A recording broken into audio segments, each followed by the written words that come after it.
For meg så var det veldig enkelt å velge arbeidslivsfag, for her får vi faktisk gjort noe.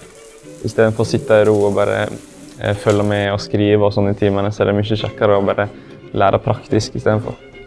I hvert fall jeg føler jeg klarer å lære mer når jeg gjør det praktisk enn å sitte og høre på en lærer snakke i flere timer, for det kan bli veldig tungt i lengden. Det hjelper oss ungdommer til å vite hva vi vil gjøre i fremtiden. Siden jeg meg selv ville jo egentlig bli kokk, men så syntes jeg det var litt for vanskelig. Og så gikk jeg over til bygg og anlegg, og da trivde jeg meg litt bedre og syntes det var litt bedre. Men så kom jeg her på TIP, og ja, da fant jeg ut at det var mitt fag egentlig. Det er litt viktig at vi får opp her på videregående og sånt, for å lære oss litt, for å jobbe litt med det. I stedet for å bare sitte bak skolebenken og ta et gjett på hva vi skal. Fra det vi har hørt fra sånne venner og foreldrene våre, hva de driver med og sånt. Så det er litt lurt å få gjøre det selv, liksom stå og gjøre det. Og lærerne er veldig interessert i å lære oss faget. Du får jobbe med mye artig, fra sveis til pressing av hydraulikk og å lage ting som julestjerner og skoskjeier og HMS-rammer har vi faktisk laget. Så det er ikke noe sånn kjedelig at du sitter inne i timen og hører om det, du gjør det faktisk. Jeg synes det er veldig kjekt å ha arbeidslivsfag. Det kommer opp her, og så får du gjort praktiske ting ute fra klasserom, og vi er veldig opptatt av at det skal være realisme, altså det skal være opp mot yrke. Nå skal jeg tenke at nå er det videre i livet. Og da vi har drevet på med sveising, og vi prater litt om hva yrke sveiserne jobber i, og i dag hadde vi om hydraulikk, og plutselig så tenker de yrke og ikke skole, og da kommer motivasjonen. Det er veldig sånn noe for meg, siden jeg liker veldig godt å skru på ting og sånt, og da er det veldig greit å være her oppe, fordi de liksom legger vei for meg til å bli som jeg vil bli. Jeg er kjempeglad for tilbudet vi har her. Det er mye kjekkere enn vanlig skole. Du er liksom noe du må være interessert i, og du har jo valgt det selv. Når vi var i 8., da var vi og testet alle linjene på oss på gymnaset, og så i 9. Nå fikk vi velge 3 av de linjene. Og så i 10. Nå fikk vi velge en som vi skulle få ut oss litt på. Da. Ja, jeg velger dette til første år på videregående. Ja, jeg tenker å gå her deg også. Greie lærere. Greie lærere. Ja, det kan mye bra. Jeg får nesten håpe å øvevegge en, for at det var helt korrekt da. Ja. Hyggelige. Det er skoene og rommet. Ja. Det var fint. Det praktiske er jo alltid litt kjekkere. Det er jo sett om jeg hadde hatt frisør, så hadde det vært kjekkere enn hatt norsk, liksom. Jeg visste ikke at jeg ville gå frisør når jeg begynte i 8. Da trodde jeg skulle gå tipp og bli mekaniker, men jeg bytte jo helt retning. Sånn, her på frisøren så får du får jo teorien, sånn at du lærer liksom klippene og hvordan du gjør ting. Men også blir det liksom vist, og så forstår du litt mer, og så får du prøvd det selv. Du lærer jo mye av å få prøvd ting selv, og liksom sett hvordan det faktisk er, og hvordan ting funker. Det blir liksom mer en time der man føler at man kan prestere uten at man blir vurdert. Man blir vurdert med karakter, men jeg føler ikke på vurderingen på samme måte som man Du kan vise hva du kan gjøre enn der du liksom kan hukse. Og du trenger liksom ikke å utdype deg skriftlig. Her kan du vise noe praktisk, og da får du kanskje mer vise meg hva du kan, for her kan du vise noe med hendene. Liksom. Vi er jo et praktisk fag. Jeg tror ikke du kan lese deg til å bli frisør. Du må på en måte ha teori og praksis hånd i hanske. Teori må det være, for det er mye grunnleggende en skal lære om hud og hår og kommunikasjon og kalkulasjon. Det er masse. Farging er jo en stor del med teori, men utøvingen av å lage frisyrene og sånn, det må en på en måte trene seg opp til, og finne sine måter å gjøre teknikkene på. Altså, så hun her i frisøren, og hun er veldig sånn engasjert og vil ha alle med, og ja, hun bryr ikke seg så mye om hva vi kan fra før. Da har jeg tenkt at hun vil ha alle med. Vi møter jo på lærerne som er interessert i det de driver med, og da forklarer de ting på en mye bedre måte, så får de til å tenke liksom, dette virker kjekt, liksom, dette vil jeg prøve. Og sånn at vi har valgt den linjen vi vil ha selv. Alle som er der har lyst til å være der og vil liksom jobbe med det. og vil liksom lære og gå i rette. Og jeg er liksom interessert i det da. Ja. Du må jo like å være med folk og snakke med folk. Og så må du jo kunne bruke kroppen din på rett måte da. Du kan jo ikke stå og krøke ryggen og alt sånt. Men det er en helhet. Du skal både gi deg en behandling som du skal stå inne for å kunne alt, hvorfor du gjør det og hvordan du gjør det. Men du skal også ta imot kunden og gi deg en god opplevelse. Det gjelder å lære oss HMS og ergonomi og ta vare på oss selv. Du har en heis, du har en stol du kan sitte på, du kan stå, vi går ikke med høye hæler lenger. Før så lukta du frisørsalong lenge før du kom dit. Nå er altså produkter så fine og så godt gjennomarbeidet generelt. Så hvis en bruker noe som ikke en skal innånde, så bruker en jo punktersug i salongene. En bruker handsker, en bruker kremmer. Så det der er en kjempeutvikling, altså. Altså, hver eneste gang vi har frisør, da får jeg bare til å glede meg enda mer til liksom, det jeg faktisk skal begynne der. Jeg er veldig fornøyd med at jeg fikk sjansen. At jeg bor på Voss og har sjansen til å gjøre det som jeg gjør da. At det er en så mye bedre måte å lære på og utvikle seg på. Man burde ha mer praksis i ungdomsskolen. De sier jo at de skal jo ha mer praksis, men så er det bare mindre praksis. Men hvis det hadde vært mer praksis, så blir det sånn, yes, vi har det der i dag. Man får mer motivasjon til å gå på skolen da. Jeg liker ikke å sitte stille for lange tider. Så det her er egentlig som en slags fritid for meg. Det er ikke kjedelig. Jeg får faktisk gjøre noe. Om du bare får liksom vist hva du må gjøre, da får du ikke akkurat. Da kan det bli med en gang feil, siden du fikk jo bare vist på en tavle eller en tegning, enn at få prøve ut selv og bli bedre. Vi burde hatt lengre timer i arbeidslivfag. Kanskje en hel dag også. Du fikk jo lære nye ting, oppleve nye ting, og se om man er god på tingene du prøver ut. Og finne ut av ting du ikke sikkert visste før av deg selv. Ja. Jeg tror det er mellom elektro og restaurant- og matfag for meg. Du kan lese deg til mye kunnskap, men du kan ikke lese deg til kompetanse. Jo, altså arbeidsteknikk og håndverksferdigheter, det er trening. Som alt annet så er det trening. Jeg har jo holdt på med dette her siden tidenes morgen, altså det begynte som pilot, og ser liksom den gleden av å mestre. Den sosiale tryggheten, altså de kjenner alle gangene etter hvert. Altså det å skape en trygg overgang fra grunnskole til videregående.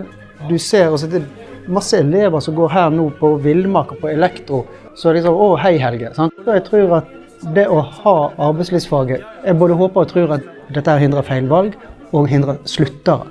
Veier dere hver eneste en nå? Ja. Nei, men det er helt i orden da. Hvis jeg veier opp en 2-3 stykker, klarer du dette på øynemål etterpå, eller? Nei, det gjør ikke.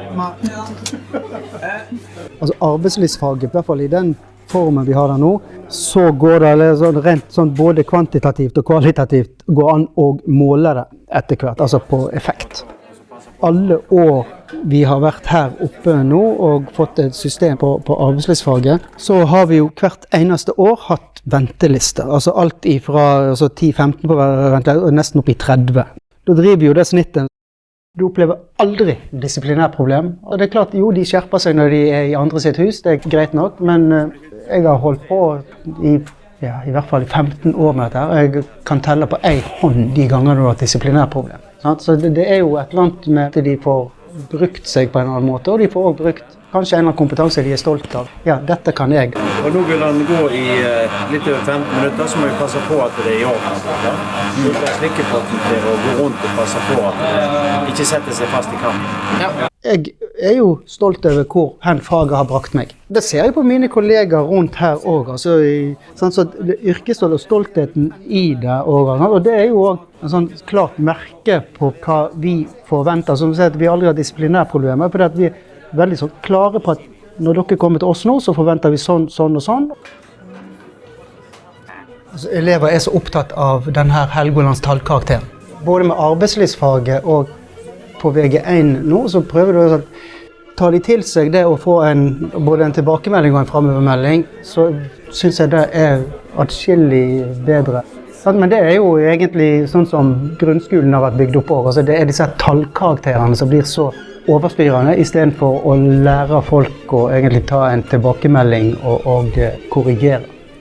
Den fryser og blander, men den må fryse litt mer for at den skal holde seg. Stjerneeleven, du klarer ikke å finne stjerneeleven med å se på inntakssnittet. Altså det du får ut gjennom hendene dine, det jo det næringslivet skal betale for ute. Det det de ser, altså de flittige hendene. Alt sammen jo egentlig veldig gøy.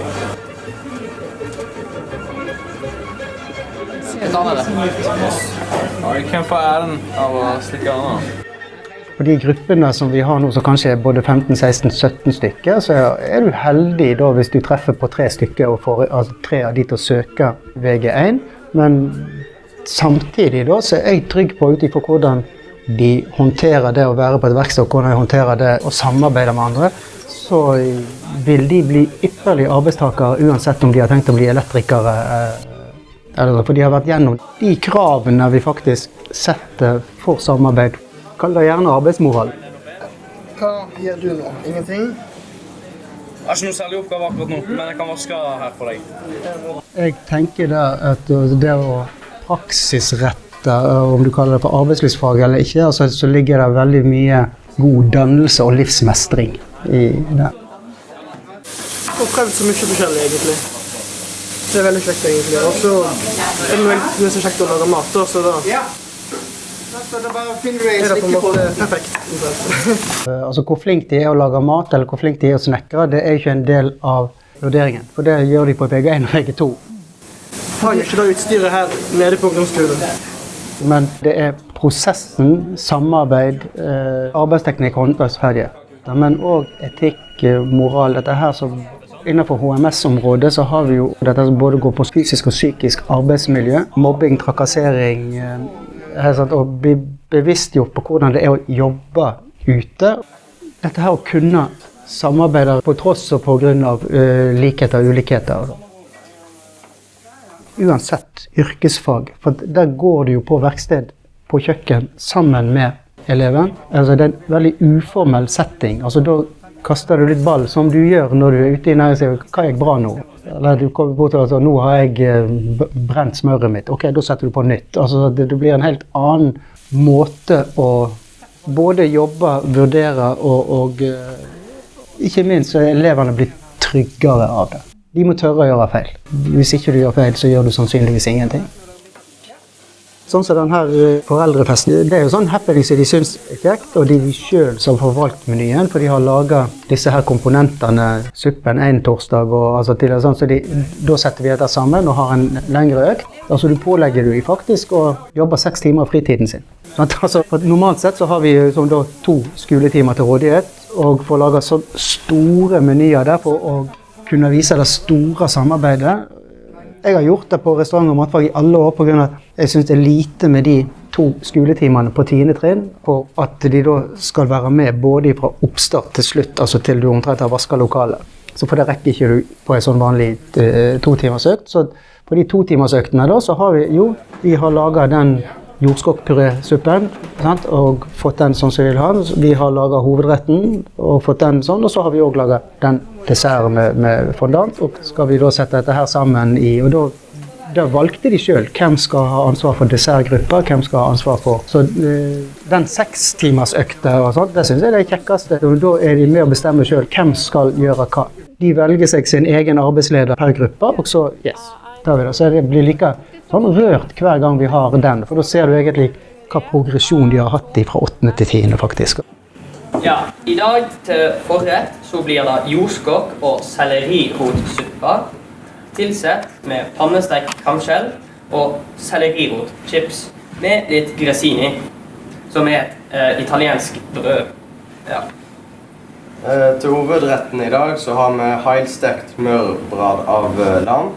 Jo, altså det egentlig omtrent så du på jobb. I dag skal vi lage sånn og sånn til så og så mange. Det oppgaven. Pass på forheving, etterheving. Så går de I gang og jobber stort sett selvstendig, og så går du jo rundt og så veileder og Håper det smaker.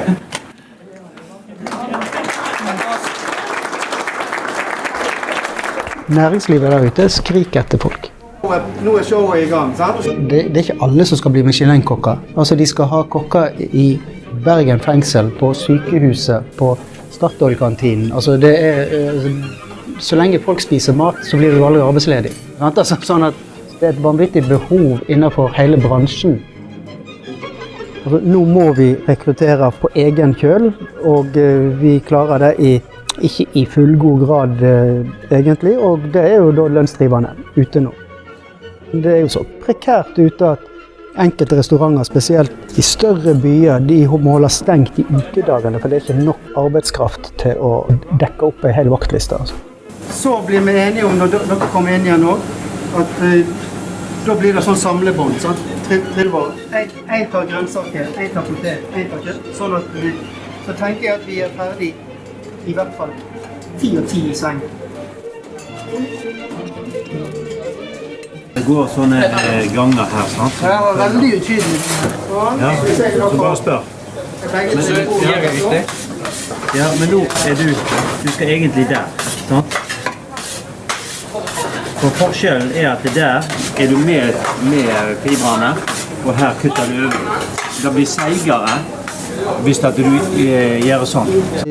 Altså kostnaden knyttet til arbeidslivsfag på Voss, den beløper seg til, jeg kan tenke meg, ca. 2 millioner. Vi fakturerer altså det som lønnsdifferanse her på oss og kommunen sine folk, det på ca. 1,1 million. Og så kommer I tillegg de som da må ta buss opp hit. Men jeg tenker at vi tar godt I når vi sier 2 millioner, og så kan vi da regne på hvor mye koster det å ha elever som dette utenfor. Altså så 2 millioner det I mitt hode for tomflasker å regne I forhold til den samfunnsøkonomiske nytten av at disse her eleverne har en positiv opplevelse og blir klargjort for et yrkesfag og videre et yrkesliv. Vi må snakke med lillebroren min, han der borte, han har lyst til å gå. Han blir ferdig, eller han ikke ferdig på skolen en gang. Ja, men da du holder han litt varm. Alt med lære her på en eller annen måte. Han var på bygg I fjor, det var veldig kjekt. Går det fint? Ja. Kjempebra. Jeg synes det veldig fint at vi liksom får jobbe veldig sånn fysisk da. At vi ikke bare jobber inne I et klasserom. At man liksom sånne gode lærere som lærer oss liksom hvordan vi det ordentlig også. Jeg synes han veldig hyggelig, og så lærer han oss veldig godt. Så jeg fryktelig takknemlig for å få lov å jobbe på en yrkesfaglig skole der jeg får være ute I felten. Og jeg tar meg I når jeg har disse eleverne som så blide, kjekke, fornøyde. Det gir noe med meg når skoledagen ferdig, så kjenner du at du har mye energi. Jeg tror det betyr så mye for deg å få skape noe med hendene, gjøre noe praktisk, oppleve mestring igjennom det praktiske. Enkelte fag kan kanskje være vanskelig I den alderen, men jeg ser heller ikke relevansen, meningen med dem, hvor vi kan bruke det igjen. Når vi kommer inn på den praktiske arenaen, du ser kanskje på en annen måte. Hva kan jeg bruke matematikk til? Jo, nå skal vi ta ulike mål. Her kommer jo matematikken inn. Hva lærte vi om omgjøringer fra millimeter, centimeter, desimeter, meter og så videre? Areal, innbyggfaget areal regner jo vi på hele tiden, så matematikken kommer jo inn hele veien. Kanskje klarer ikke en å se det der og da, men når en kommer opp på 10. trinn, så vet jeg kanskje tydeligere for han meningen med fellesfaget. Hva kan jeg brukes til? Den var ikke jeg flink nok å se selv. Vi jo på et vis matte her også, men vi får liksom praktisk matte. Det gjør det mye kjekkere. Så første gangen så drev vi egentlig bare å tegne opp både dør og vinduer, og hvordan vi skulle lage det, og hva design vi ville ha, litt sånn. Så det blir jo også litt teori, men vi vet at vi får gjort noe praktisk med det vi gjør da, I stedet for at vi bare for eksempel skriver I en norsk bok. Altså, skjer det ingenting med det. Så her får vi liksom skrive opp måler litt sånn, og så får vi lage det etterpå. Og det gjør det litt kjekt. Ja, det jo ganske kjekt også, men det jo ikke helt samme tingen. Kunstverk jo litt mer fikling med nevene, eller fingre litt sånn. Men her får vi liksom brukt hele kroppen litt mer. Litt mer reise oss opp og ned og litt sånn. Litt mer fysisk, litt sånn som gym på et vis. Så det gjør jo det enda kjekkere. Og vi lærer bare mer og mer og mer. Så det blir bare kjekkere og kjekkere egentlig. Liker veldig godt å jobbe med disse elevene som er med på å skape noe.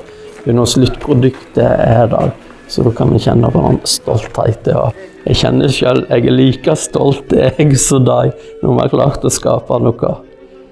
Bruke litt lengre tid og så gjøre så godt vi kan. Når en har gjort så godt en kan, da skal vi være fornøyd uansett. Men den gode følelsen etterpå når vi vet vi har gjort så godt vi kan, ja, den er god. Det er jo som et høydepunkt i uken når man kan komme her og gjøre litt praktisk. Ja. Så det er jo gøy.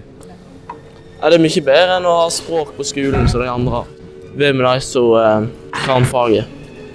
Jeg forstår jo en del her, får jeg liksom gjort meg sånn, uten å spørre hele tiden.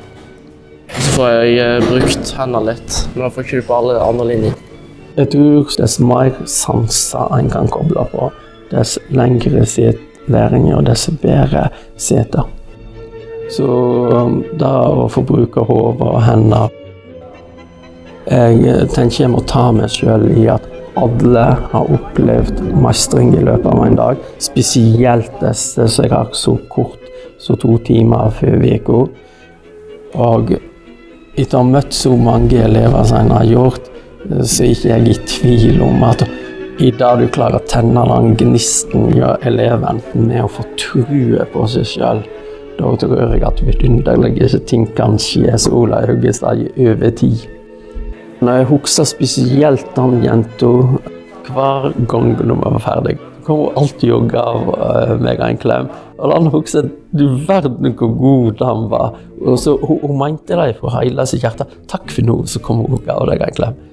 Jeg følte jeg hadde ikke gjort så mye for henne, men kanskje var det noe jeg klarte å gjøre som var bra for henne. Når du har sånne elever, da gir det noe med deg. Det er mye kjekkere enn lønningsposen vi får en gang i måneden.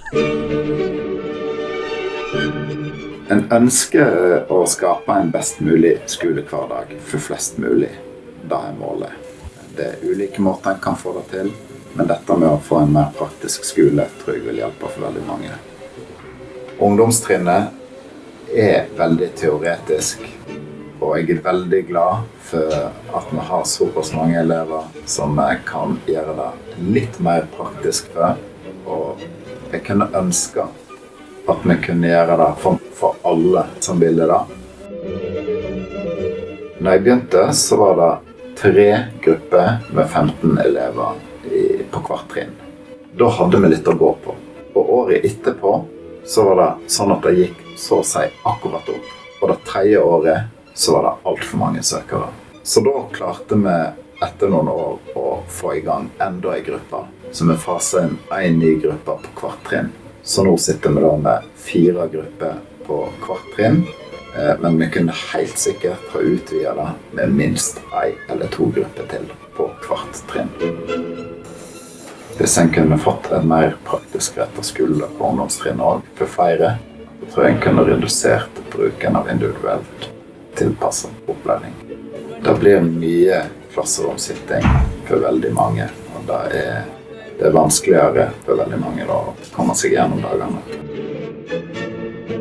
Så har de høye ambisjoner, men budsjettene følger ikke etter. Det er problemet, for hvis du skulle ha lagt om ungdomstrinnet til mer praktisk, så er det kostbart. Du er nødt til å bygge flere verksteder. Du er nødt til å gjøre noe med hele måten skolebyggene er, og du må sannsynligvis også undervise i grupper med færre elever, og det koster mer. Det er billig å ha 25-30 elever i et klasserom med 1 lærer og et teorifag det skal undervises i. Det er den rimeligste måten å drive skole, men det er ikke nødvendigvis den beste.